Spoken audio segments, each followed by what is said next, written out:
এসময়ৰ ঐতিহাসিক বেংমৰা মটক ৰাজ্যৰ গৌৰৱময় ইতিহাসৰ প্ৰবল প্ৰতাপী বীৰ আছিল স্বৰ্গদেউ সৰ্বানন্দ সিংহ।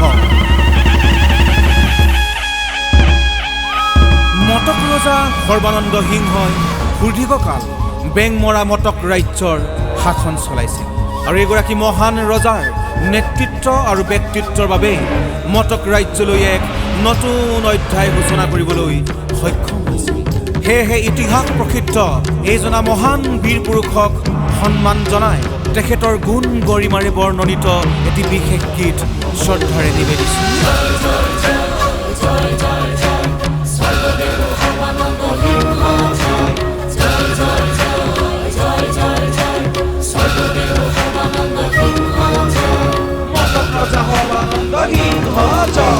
বেংমৰা মটক ৰাজ্য গভীৰ স্বৰ্গদেউ উপাধি ললা। শাসনৰ বাতলি বেলি জাতিটোক চিনাকি দিলা।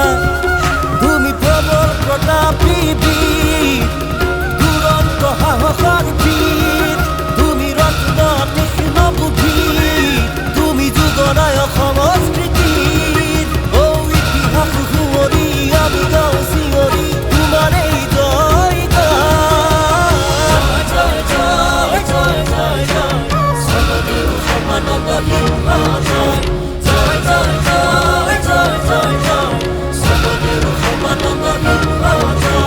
মটক ৰজা সৰ্বানন্দ সিংহ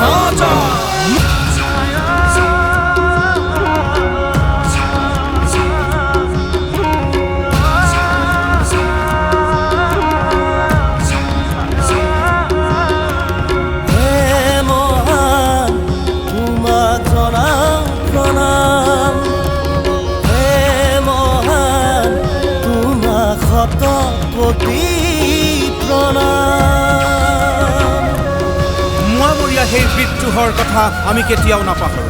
মোৱামৰীয়া বিদ্ৰোহৰ জাগৰণ তুলি বঞ্চিত নিষ্পেষিত জনতাক সবল নেতৃত্ব দি ৰাজতন্ত্ৰ উপৰাই গণতন্ত্ৰ অৰ্থাৎ ৰাইজেই ৰজা জৰৌৰুৱা প্ৰজা প্ৰতিষ্ঠা কৰিবলৈ সক্ষম হৈছিল স্বৰ্গদেউ সৰ্বানন্দ সিংহ।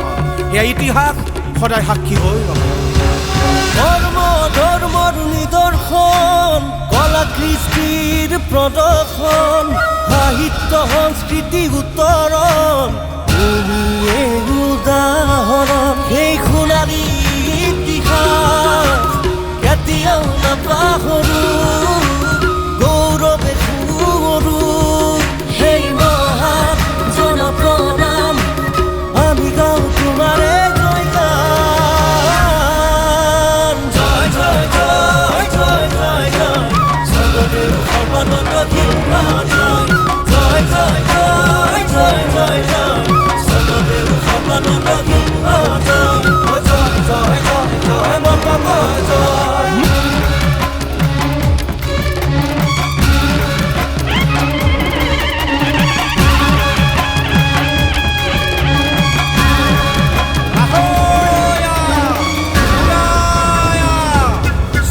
আৰু স্বজাতিৰ বাবে স্বৰ্গদেৱে যুঁজিছে, সকলো দলে বলে ওলাই